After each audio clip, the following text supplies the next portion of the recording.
अस्सलाम वालेकुम my dear student. तो जैसे कि आपको मालूम है कि मेरा नाम आसिम है और मैं आपके केमिस्ट्री का टीचर हूं और हम पढ़ने जा रहे हैं हमारा केमिस्ट्री का पोर्शन हमारे एमडी के 2025 सिलेबस के मुताबिक। और यानी जो हमें 2025 सिलेबस में केमिस्ट्री का पोर्शन दिया गया है उसमें जो टॉपिक मेंशन किए गए हैं उनको हम पढ़ने जा रहे हैं।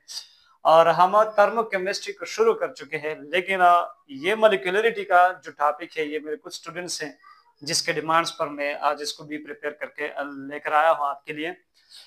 वरना ये असल में किसका है, केमिकल काइनेटिक्स का टॉपिक है। लेकिन क्या करें, स्टूडेंट्स का डिमांड होता है तो स्टूडेंट्स की बात हम मानते हैं, क्योंकि स्टूडेंट्स की बात नहीं मानेंगे तो वो हमारी बात नहीं मानेगी। तो एक म्यूचुअल कोऑपरेशन होता है। तो मॉलिक्यूलरिटी को आज हम डिस्कस करेंगे कि व्हाट इज मॉलिक्यूलरिटी, और आपको बता दो कि है काफी इंटरेस्टिंग सा टॉपिक ये मॉलिक्यूलरिटी, और आज हम इंशाल्लाह इसको और भी इंटरेस्टिंग बना देंगे। तो मॉलिक्यूलरिटी क्या होती है, इसके लिए हम दो डिफिनेशन लिखेंगे। अब आप कहेंगे सर डिफिनेशन ना लिखे जल्दी से समझा दें, लेकिन नहीं, इसके लिए डिफिनेशन लिखना पड़ता है कि द नंबर ऑफ, जल्दी जल्दी लिखेंगे, the number of molecules, the number of molecules या atoms of reactants, the number of molecules या atoms of reactants that take part in a single step reaction, and a single step, या इसको हम कह सकते हैं elementary reaction, is called molecularity, is called molecularity of that elementary reaction. Elementary molecularity क्या हो गई कि the number of molecules या atoms of reactants that take part in a single step. अब आपको पता है कि हमारे पास दो तरह के रिएक्शन होते हैं, एक वो रिएक्शन है जो सिंगल स्टेप में हो जाते हैं और एक मल्टीपल स्टेप रिएक्शन होता है जिसको हम कॉम्प्लेक्स रिएक्शन भी कहते हैं। यानी वो फर्स्ट स्टेप में, सेकंड स्टेप में या थर्ड स्टेप में होते हैं, यानी इस फर्स्ट स्टेप में नहीं होते, या तो दो स्टेप्स में हो जाते हैं, या थ्री स्टेप्स में या फोर स्टेप्स में, लेकिन फर्स्ट स्टेप में नहीं होते। और जो सिंगल स्टेप में होते हैं ऐसे रिएक्शंस को हम क्या कहते हैं, एलिमेंट्री रिएक्शन। तो जितने मॉलिक्यूल है या जितने एटम्स है रिएक्टेंट्स के और वो सिंगल स्टेप रिएक्शन में हिस्सा ले रहे हैं, उस नंबर को हम क्या कहेंगे, मॉलिक्यूलरिटी। और इसका एक और डेफिनेशन आप ये लिखेंगे कि the number of molecules, the number of molecules या atoms of reactants that collide effectively and simultaneously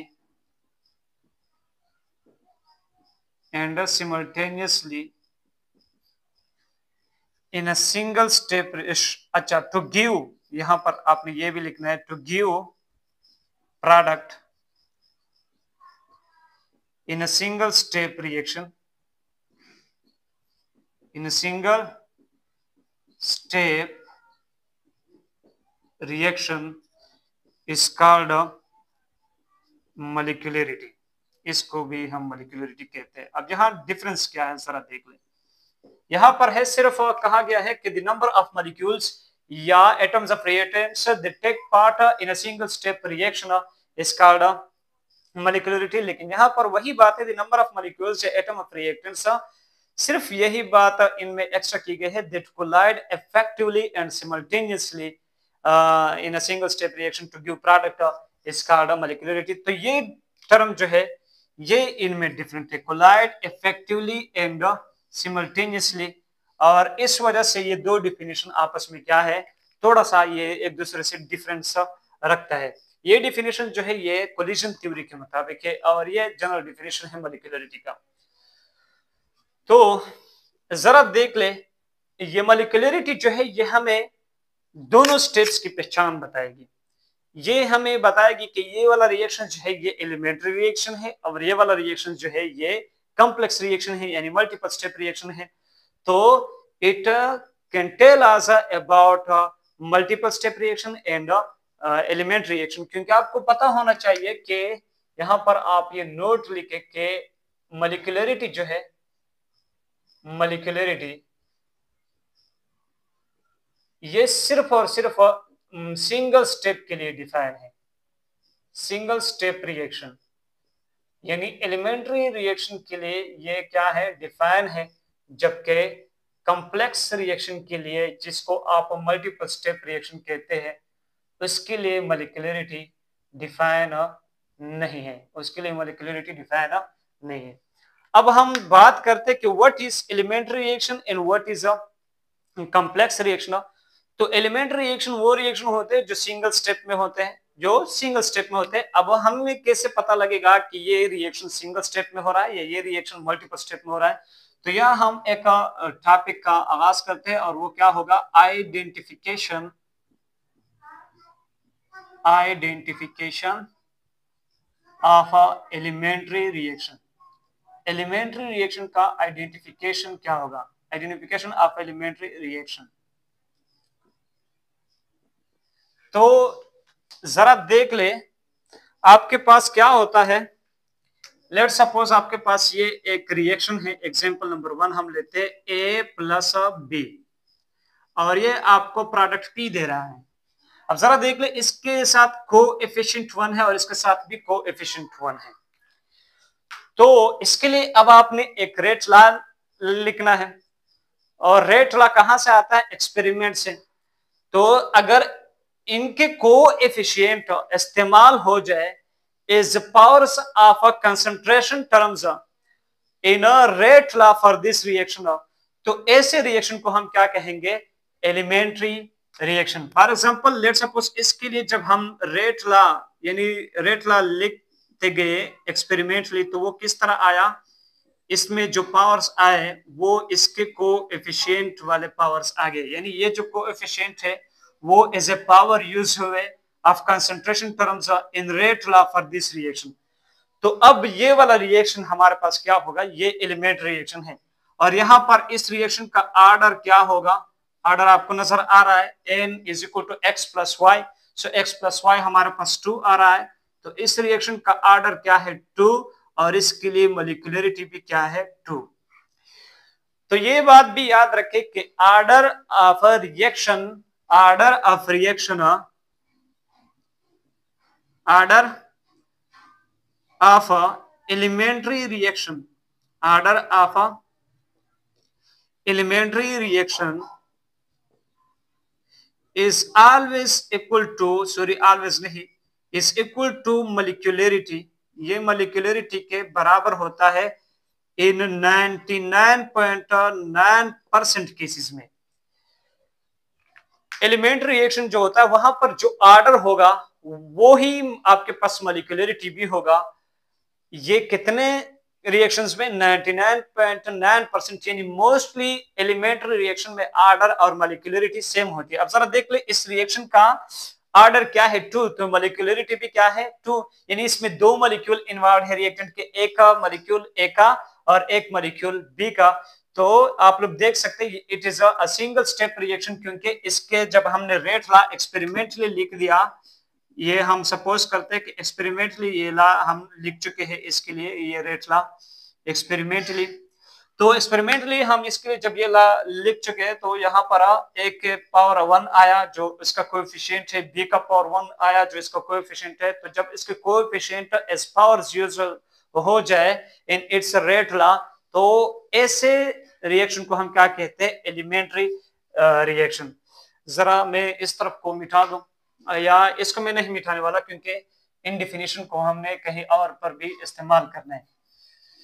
अब जरा देख ले, एक और इसी तरह आपके पास एग्जांपल है, एग्जांपल नंबर 2, जिसमें क्या आता है, 2a आपको क्या दे रहा है, प्रोडक्ट P दे रहा है, और इसके लिए रेट लॉ जब हम लिखते गए तो एक्सपेरिमेंटली तो हमारे पास आया A की पावर 2। ये इसके लिए रेट लॉ निकल आया एक्सपेरिमेंटली, यानी जब हम कंसंट्रेशन ऑफ ए को डबल करते थे तो हमारे पास रेट ऑफ रिएक्शन 4 टाइम्स बढ़ गया। तो R इज इक्वल टू, यानी यहाँ पर ये जो पावर आ रहा है ये पावर बिल्कुल इसके कोएफिशिएंट वाला पावर आ रहा है। तो ऐसे रिएक्शन को हम क्या कहते हैं, एलिमेंट्री रिएक्शन। ये फिर हमारे पास क्या है, एलिमेंट्री रिएक्शन है, यानी ये सिंगल स्टेप में हो रहा है क्योंकि इसका कोएफिशिएंट और रेट लॉ में इस पावर इस्तेमाल हुआ। तो इसके लिए ऑर्डर क्या है, इसके लिए जो ऑर्डर है वो है 2, और मॉलिक्यूलरिटी भी क्या है, 2 है, क्योंकि 2 मॉलिक्यूल है, एक है। इसी तरह एग्जाम्पल नंबर 3 हम यहाँ पर देख लेते हैं, जिसमें मेरे पास 2A plus B gives us a product P। और इसके लिए जब हम एक्सपेरिमेंटली रेट लॉ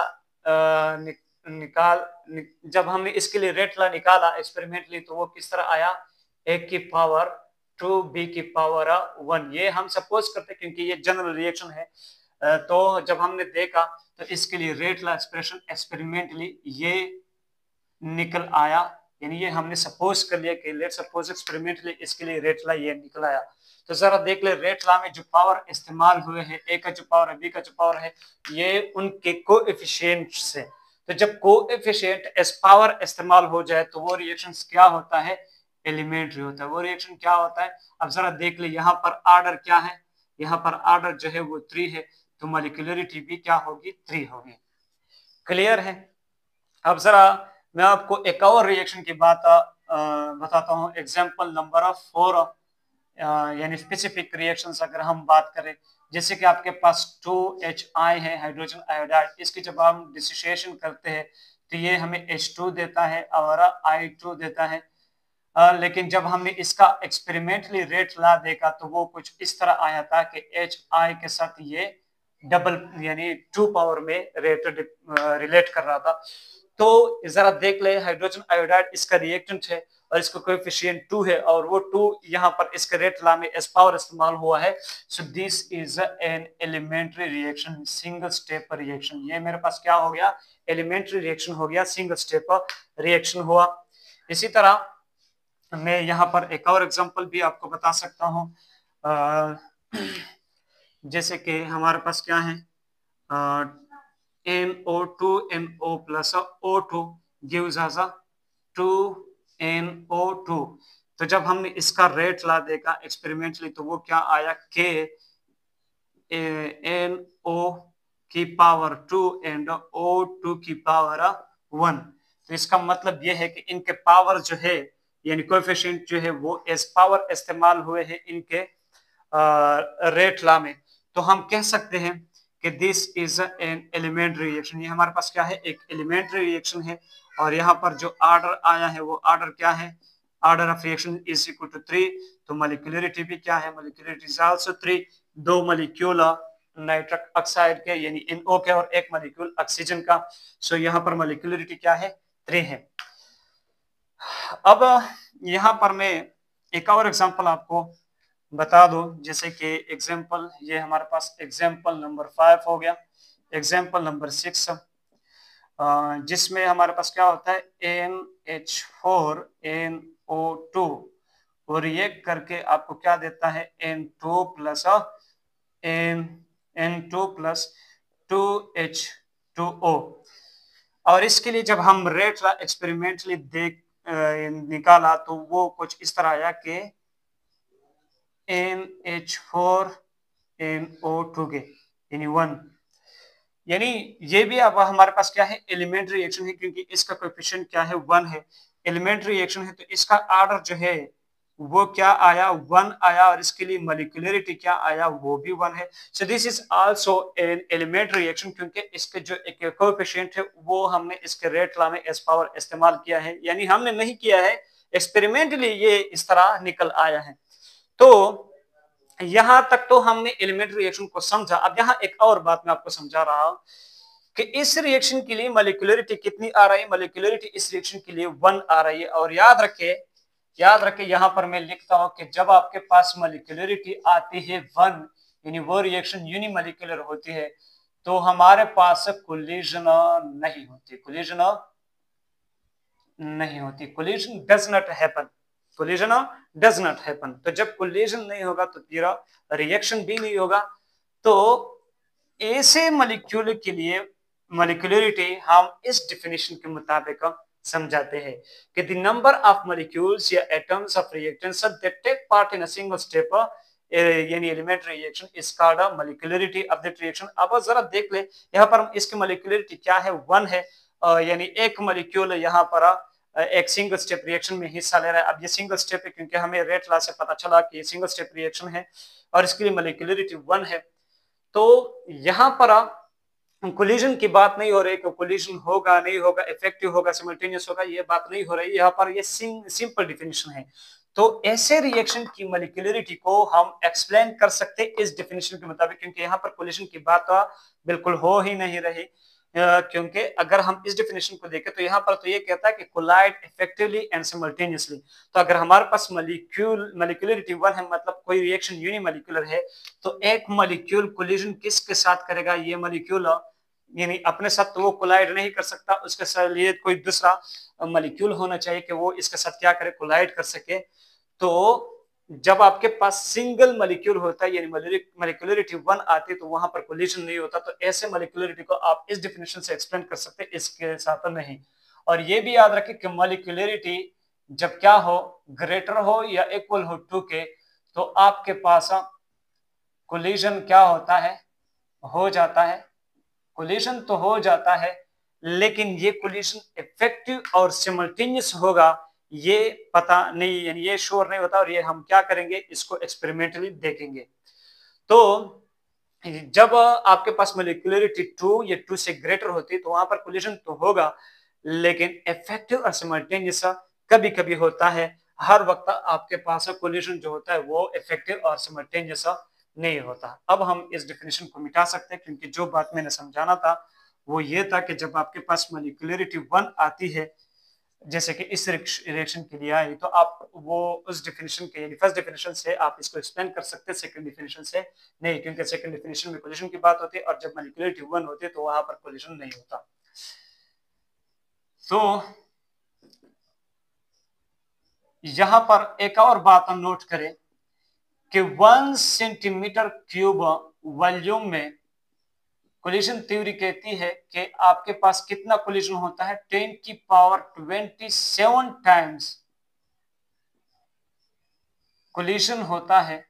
यानी कोलिजन की तादाद कितनी होती है, 10 की पावर 27 कोलिजन होते हैं पर सेकंड। एक सेकंड में 10 की पावर 27 कोलिजन होता है। अगर आपके पास 1 सेम क्यूब वॉल्यूम में कोई गैस मौजूद है तो उन गैसेस के मॉलिक्यूल के बीच कितने कोलिजन होंगे, 10 की पावर 27 पर सेकंड। लेकिन ये सारे कोलिजन इफेक्टिव और सिमल्टेनियस नहीं होती, यानी ये सारे कोलिजन आपको प्रोडक्ट नहीं दे सकता। और इफेक्टिव और सिमल्टेनियस कोलिजन क्या होता है ये मैं आपको समझा चुका हूं हमारे जो इससे पहले एक्टिवेशन एनर्जी का टॉपिक जो था, जिसको हम लेक्चर 11 में आपको समझा चुके हैं। तो अगर आप इफेक्टिव और सिमल्टेनियस कोलिजन को समझना चाहते हैं तो आपको वो लेक्चर देखना पड़ेगा, lecture 11 from chemical kinetics MDK 2025 हमारी केमिस्ट्री पे। तो जरा देख ले, हमारे पास अगर मॉलिक्यूलरिटी इक्वल है या ग्रेटर है 2 से तो वहां पर कोलिजन तो होगा, लेकिन इफेक्टिव और सिमल्टेनियस कभी कभी होता है, हर वक्त नहीं होता। तो ये बात आपको समझानी थी, ये भी हमने समझा दी। इसके बाद हमने क्या पढ़ना है, यहाँ पर मैं जरा यानी वो देखता हूँ कि अब इसके बाद हम क्या पढ़ सकते हैं। अच्छा, नेक्स्ट टॉपिक है हमारा यहाँ पर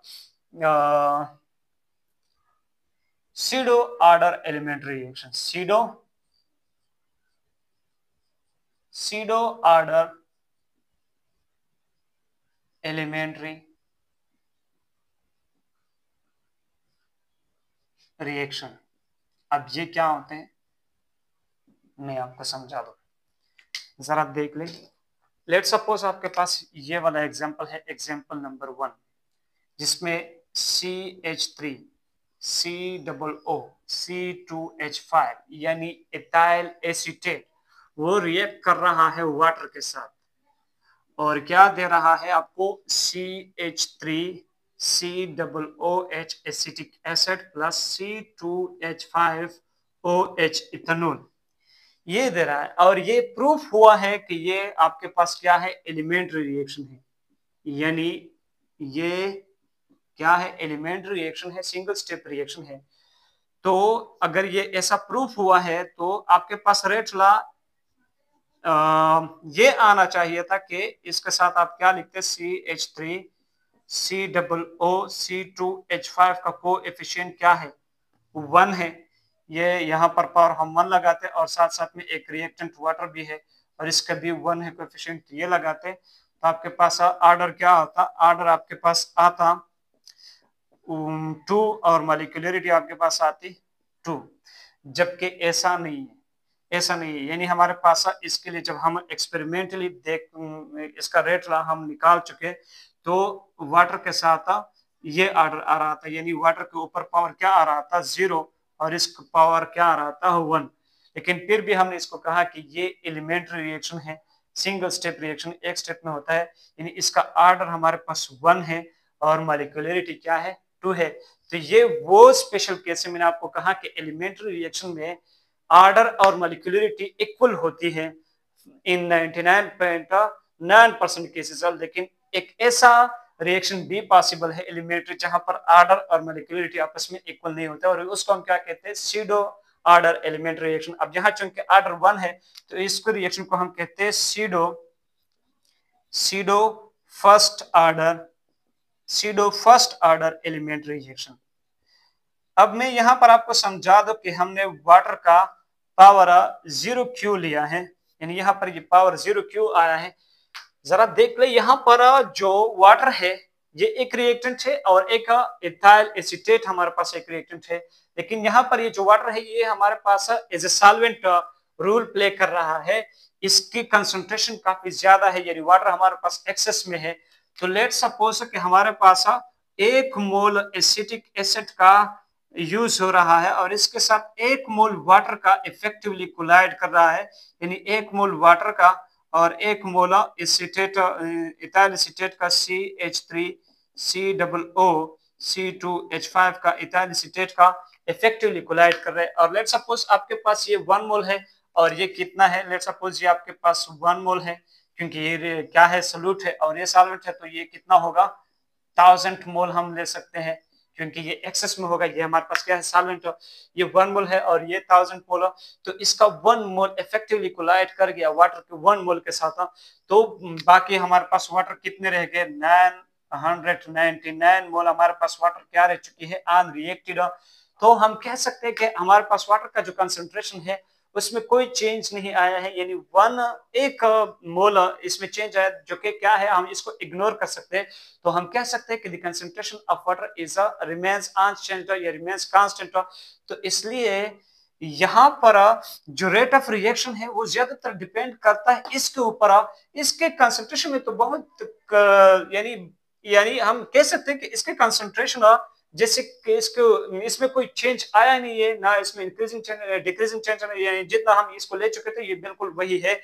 तो इसके कंसंट्रेशन में कोई चेंज नहीं आया है, हम इसके कंसंट्रेशन को देखेंगे, इसकी कंसंट्रेशन को हम इग्नोर करते हैं कि इसमें कोई चेंज आया है, तो इसलिए ये रेट ऑफ रिएक्शन हमारे पास डिपेंड करता है इसके कंसंट्रेशन के ऊपर, ना कि इसके कंसंट्रेशन के ऊपर, क्योंकि डिपेंड करता है लेकिन यार बहुत कम करता है, बहुत ही कम, 1000 मॉलिक्यूल में से 1 मॉलिक्यूल इसके 1 मॉलिक्यूल के साथ कोलाइड कर रहा है, तो ये 1 मॉलिक्यूल हम क्या मान ले सकते हैं कि ये जैसे कि नहीं किया है, जैसे कि इसने हिस्सा नहीं लिया है रिएक्शन में। तो हम इसलिए इसका ऑर्डर 1 लिखते हैं, इसके ऊपर 0 लिखते हैं कि ये जैसे कि रिएक्शन में हिस्सा नहीं ले रहा, इग्नोर करते हैं। तो ऐसे रिएक्शन को हम क्या कहते हैं, pseudo first order elementary reaction, क्योंकि इसका ऑर्डर क्या आ रहा है 1 आ रहा है।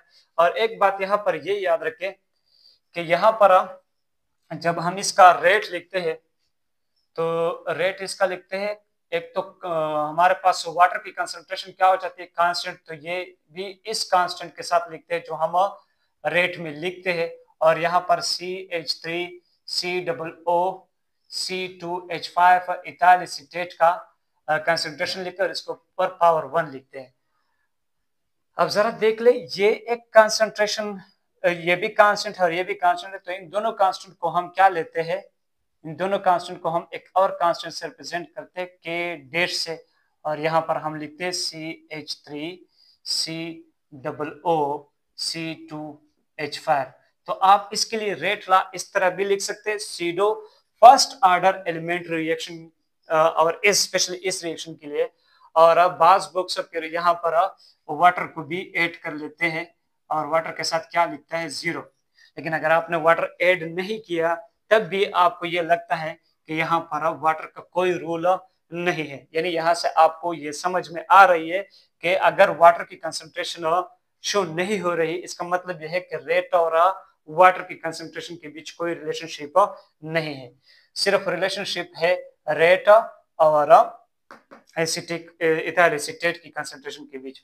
और इसके डेट से फिर आपको ये पता चलेगा कि this is a pseudo order elementary reaction, और इस ऑर्डर से फिर आपको पता चलेगा कि this is a pseudo first order elementary reaction. उम्मीद करता कि ये चीज आपकी समझ में आ चुकी होगी। जरा हम एक एग्जांपल 2 देखते हैं ताकि ये बात आपके दिमाग में अच्छी तरह आ जाए। एग्जांपल नंबर 2, जैसे कि क्या है, C12H22O11 प्लस, इसको जब हमने पानी में हल किया तो ये क्या दिया हमें इसने, C6H12O6 प्लस C6H12O6, ये हमारे पास क्या था, सक्रोज था। कौन था, सक्रोज। और ये क्या है, ग्लूकोज, और ये क्या है, फ्रक्टोज। तो ये भी हमारे पास क्या था, फर्स्ट एलिमेंट्री रिएक्शन था। ये क्या था, एलिमेंट्री रिएक्शन। एक्सपेरिमेंटली ये प्रूफ हो चुका है कि दिस इज एलिमेंट्री रिएक्शन, यानी सिंगल स्टेप में हो रहा है। लेकिन यहाँ पर जब हमने रेट लॉ इसके लिए देखा तो रेट लॉ किस तरह आया कि यहाँ पर सिर्फ सक्रोज की जो कंसंट्रेशन थी उसके साथ रेट डिपेंड कर गया, जबकि वाटर की कंसंट्रेशन के साथ वो क्या कर गया कि यहाँ पर 0 आया, यानी इसके लिए ऑर्डर आ गया, ऑर्डर आया 1 और मॉलिक्यूलरिटी आ गई 2। So this is also a pseudo first order elementary reaction. तो इसको भी आप इस तरह लिख सकते हैं कि R is equal to k dash, और सक्रोज का फॉर्मूला क्या है, C12H22O11 की power 1। So this is also pseudo first order elementary reaction. यही वही स्टोरी है, यानी वाटर एज ए सॉल्वेंट लिया गया है, उसकी कंसंट्रेशन काफी ज्यादा है, तो इसकी कंसंट्रेशन में जो कमी आ रही है उसको हम इग्नोर करते हैं, इस वजह से हम इसका रेट लॉ में इसकी कोई वो नहीं लेते। क्लियर है। एक और एग्जांपल जरा हम जनरल एक एग्जांपल अगर देख ले, ये दो तो प्रूफ और एक्सपेरिमेंटल एग्जांपल है। एक मैं आपके साथ लेता हूँ 2A प्लस बी, ये हमें प्रोडक्ट सी देता है। लेट सपोज इसके लिए जब हम रेट लॉ लिख के, तो रेट लॉ ऐसा आना चाहिए था कि ए के पावर 2 आना चाहिए था और बी की पावर 1 आना चाहिए था, क्योंकि एलिमेंट्री रिएक्शन था, हमने देखा था कि ये रिएक्शन क्या है, एलिमेंट्री है, तो ये कंडीशन होना चाहिए था। लेकिन जब हम इसके लिए लेट सपोज एक्सपेरिमेंटली देख के तो क्या आया कि ए के पावर तो आया 2, लेकिन बी के पावर क्या आया, 0। तो इसका मतलब ये है कि this is a pseudo order elementary reaction. और यही बात है कि यहाँ पर बी क्या है, सॉल्वेंट है, और सॉल्वेंट की कंसंट्रेशन क्या होती है, एक्सेस में होती है, यानी उसमें जो कंसंट्रेशन में कमी आती है उसको हम इग्नोर करते हैं, इस वजह से फिर इसकी कंसंट्रेशन और रेट लॉ के बीच हम रिलेशनशिप को 0 लिखते हैं। तो इसको भी हम किस तरह रिप्रेजेंट कर सकते हैं, are is equal to k dash ए का स्क्वायर। अब इसका ऑर्डर क्या है, इस रिएक्शन का ऑर्डर है, ऑर्डर इसका 2 है, और मॉलिक्यूलरिटी तो आपको नजर आ रही है कि 3 है। इस रिएक्शन में कितने मॉलिक्यूल हिस्सा ले रहे हैं, 3, 2 इसके और 1 इसके। तो इस रिएक्शन के लिए भी मॉलिक्यूलरिटी और ऑर्डर आपस में क्या नहीं आ रही, सेम नहीं आ रही। So this is also pseudo order elementary reaction, लेकिन चूंकि इसका ऑर्डर 2 आ रहा है, so this is a pseudo second order elementary reaction. तो ये था हमारे पास pseudo and pseudo order elementary reaction. Pseudo means fake, यानी ये ऐसा हमें लगता है कि जैसे कि फेक एलिमेंट्री रिएक्शन है, क्योंकि एलिमेंट्री रिएक्शन तो वो होते हैं जिसके कोएफिशिएंट एज ए पावर इस्तेमाल हो जाए रेट लॉ में। लेकिन ये अपने आप को एलिमेंट्री भी कहते हैं और इसके कोएफिशिएंट रेट लॉ में अच्छी तरह यूज नहीं हो रहे, यानी एसिटाइल एसीटेट का कोएफिशिएंट तो इस्तेमाल हो रहा है रेट लॉ में, जबकि इसका उसके साथ जो वाटर रिएक्टेंट है उसका कोएफिशिएंट नहीं यूज हो रहा। इसी तरह ग्लूकोज सॉरी सक्रोज वाला केस जो है, इसी तरह ये जो जनरल एग्जांपल मैंने दे दिया ये वाली बात। इसके बाद हम बात करते हैं कॉम्प्लेक्स रिएक्शन की। What is complex reaction? Complex reaction क्या होते हैं? वो रिएक्शंस जो मल्टीपल स्टेप में होते हैं। जो क्या होते हैं? मल्टीपल स्टेप में।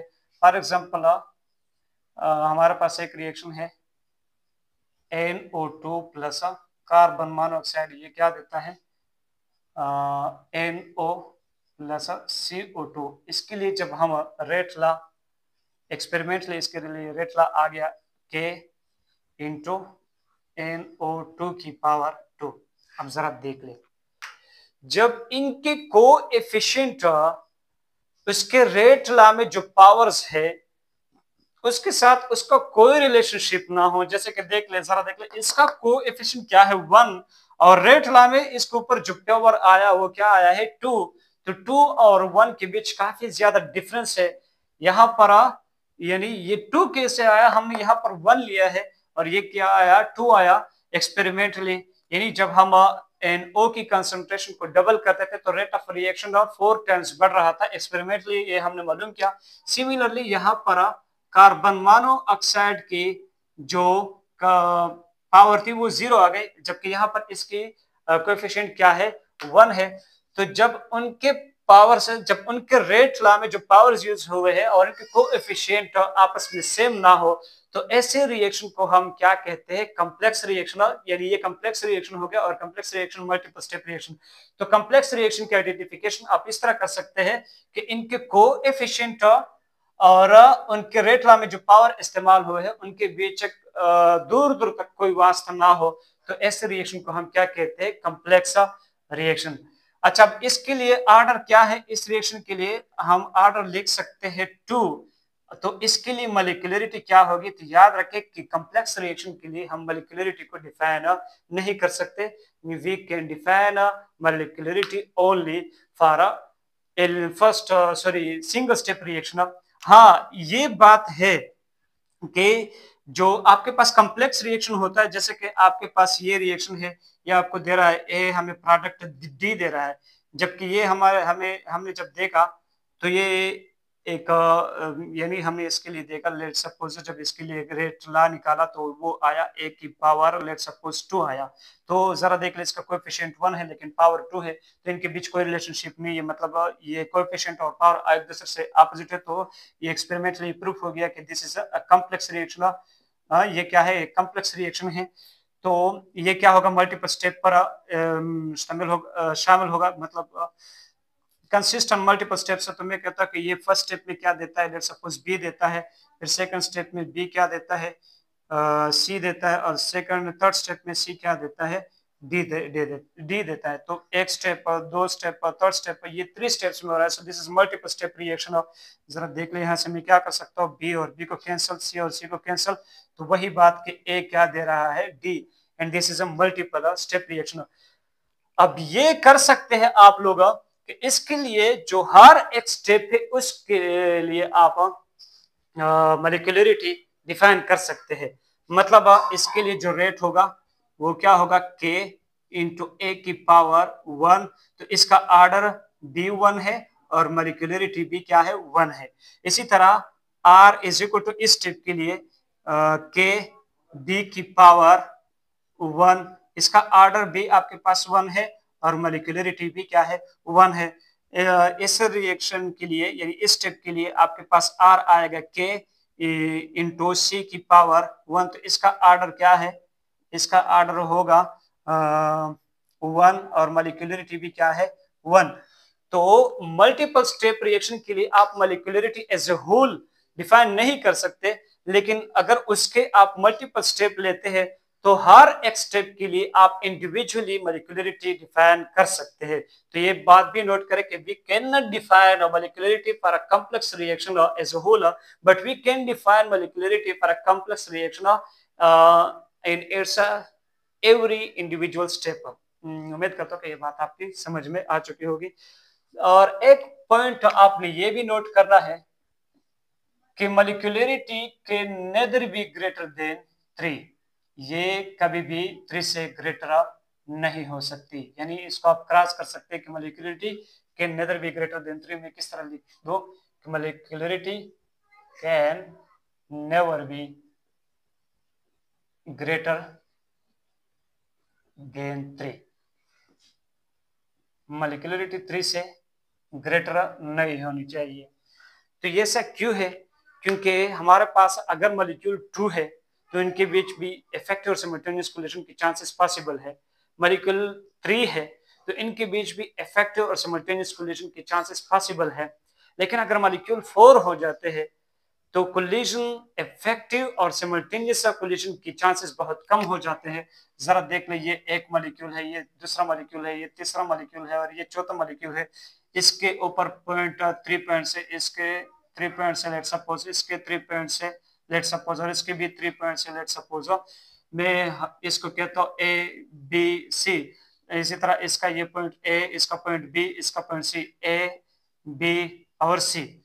अब मैं क्या कर, मैं कहता हूं कि इन सारे मॉलिक्यूल के जब पॉइंट, ये सारे मॉलिक्यूल पॉइंट ए पर एक दूसरे के साथ टकराए, यानी तो वो कोलिजन इफेक्टिव होगा। और दूसरी ये कि सिमल्टेनियसली टकराए एक ही वक्त में, यानी एक ही वक्त में इसका ए और इसी तरह इसका ए और इसी तरह इसका ए और इसका ए, ये एक साथ में कोलाइड कर जाए। इसका पॉइंट ए, इसका पॉइंट ए, इसका पॉइंट ए और इसका पॉइंट ए एक साथ में ये कोलाइड कर जाएंगे, तब ये कोलिजन क्या होता है? इफेक्टिव और सिमल्टेनियस। यानी इफेक्टिव यानी ये बिल्कुल उसी ओरिएंटेशन से। इफेक्टिव कोलिजन क्या होता है? जब वो दो बैरियर क्रॉस करें, ओरिएंटेशन बैरियर और एनर्जी बैरियर। और ये दो बैरियर में आपको क्लास 11 के चैप्टर लेक्चर 11 में मैं आपको डिटेल से समझा चुका हूं कि ओरिएंटेशन बैरियर क्या होता है, एनर्जी बैरियर क्या होता है। तो आपने वो लेक्चर देखना है, वहां पर आपको इफेक्टिव कोलिजन के बारे में समझ आ जाएगी। तो जरा देख ले, जब इतने ज्यादा मॉलिक्यूल हो जाते हैं तो इफेक्टिव और सिमल्टेनियस कोलिजन की चांसेस कम हो जाती है। इस वजह से हमारे पास मॉलिक्यूलरिटी 3 से ग्रेटर नहीं होनी चाहिए। मॉलिक्यूलरिटी हमारे पास 3 से ग्रेटर नहीं होगी। अब लास्ट टॉपिक है हमारे पास, और वो क्या है कि difference between order and molecularity. तो मॉलिक्यूलरिटी के लिए ये हमारा लास्ट टॉपिक होगा। और उम्मीद करता हूं कि अब मॉलिक्यूलरिटी में आपको कोई वो नहीं रह चुका होगा। यानी हम लिखते हैं ऑर्डर ऑफ रिएक्शन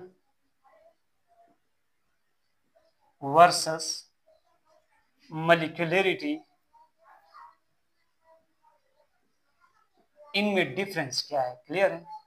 तो पहला डिफरेंस तो ये है, आप लोगों को पता है कि ऑर्डर ऑफ रिएक्शंस जो होता है वो आपके पास पॉजिटिव भी हो सकता है, वो आपके पास नेगेटिव भी हो सकता है, वो आपके पास जीरो भी हो सकता है और वो आपके पास फ्रैक्शन में भी हो सकता है। जबकि मॉलिक्यूलरिटी किसमें होती है? वो हमेशा पॉजिटिव इंटीजर में होगी और वो क्या हो सकती है? 1 हो सकती है, 2 हो सकती है, 3 हो सकती है और 3 से ज्यादा नहीं हो सकती।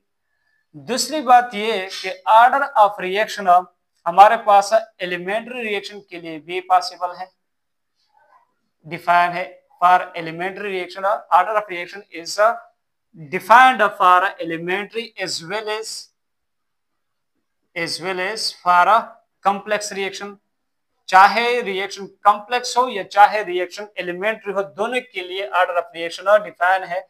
लेकिन ये सिर्फ एलिमेंट्री रिएक्शन के लिए तो डिफाइंड है, यानी एलिमेंट्री रिएक्शन के लिए हम मॉलिक्यूलरिटी को निकाल सकते हैं, जबकि कॉम्प्लेक्स रिएक्शन के लिए हमारे पास मॉलिक्यूलरिटी डिफाइन नहीं है। हम कॉम्प्लेक्स रिएक्शन में मॉलिक्यूलरिटी को नहीं बता सकते कि मॉलिक्यूलरिटी कितनी है।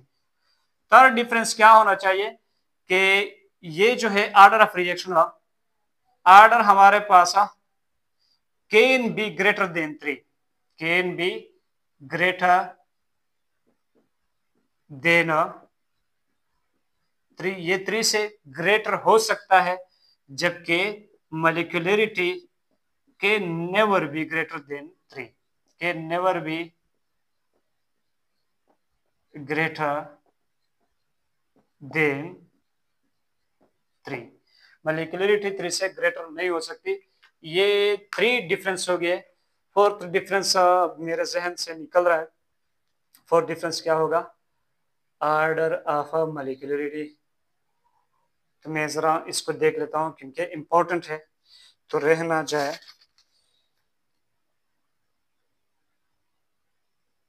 हाँ, गुड। ये मेरे जहन से निकला था कि ये जो ऑर्डर ऑफ रिएक्शन है, ऑर्डर ऑफ रिएक्शन के हमने क्या किया है, ये सिर्फ हम एक्सपेरिमेंटली फाइंड आउट कर सकते हैं, एक्सपेरिमेंटली।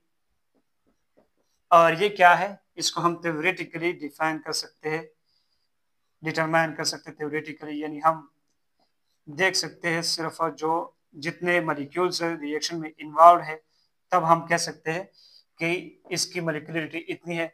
जैसे कि हम A प्लस बी को कहेंगे कि इसमें 2 मॉलिक्यूल्स इन्वॉल्व है, 2A प्लस बी को कहेंगे कि इसमें 3 मॉलिक्यूल्स इन्वॉल्व है। इसी तरह 2 हाइड्रोजन आयोडाइड को कहेंगे कि इसमें 2 मॉलिक्यूल्स इन्वॉल्व है। यानी थ्योरेटिकली हमने देखा और हमने बता दिया कि इसमें इतने, इसकी मॉलिक्यूलरिटी इतनी, इसमें इतने मॉलिक्यूल इन्वॉल्व है।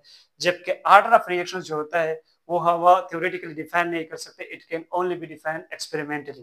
क्लियर है? तो ये हो गई आपके पास मॉलिक्यूलरिटी की सारी डिस्कशन के। ये जो हमारे पास लास्ट में क्या आ रहा है डिफरेंस है कि it can only be defined या determined experimentally and it can be determined theoretically. तो ये डिफरेंस आपने समझना है मॉलिक्यूलरिटी में। अब आपको कोई कंफ्यूजन नहीं होना चाहिए, उम्मीद करता हूँ। और इसके बाद इंशाल्लाह हम मिलेंगे नेक्स्ट क्लास में। हमारा थर्मोकेमिस्ट्री का जो नेक्स्ट क्लास आएगा और वो होगा इंशाल्लाह हीट के ऊपर। आई थिंक हीट ही आता है नेक्स्ट टॉपिक का। और आपने ये भी सर्च करना है, यानी ये आपको मिल सकता है हमारे केमिकल काइनेटिक्स के चैप्टर में, क्लास 11 के चैप्टर 07 केमिकल काइनेटिक्स। और ये होगा हमारा लेक्चर 12। तो उम्मीद करता हूँ कि ये टॉपिक आपको बहुत ज्यादा पसंद आया होगा। मिलते हैं नेक्स्ट क्लास में, तब तक के लिए अल्लाह हाफिज।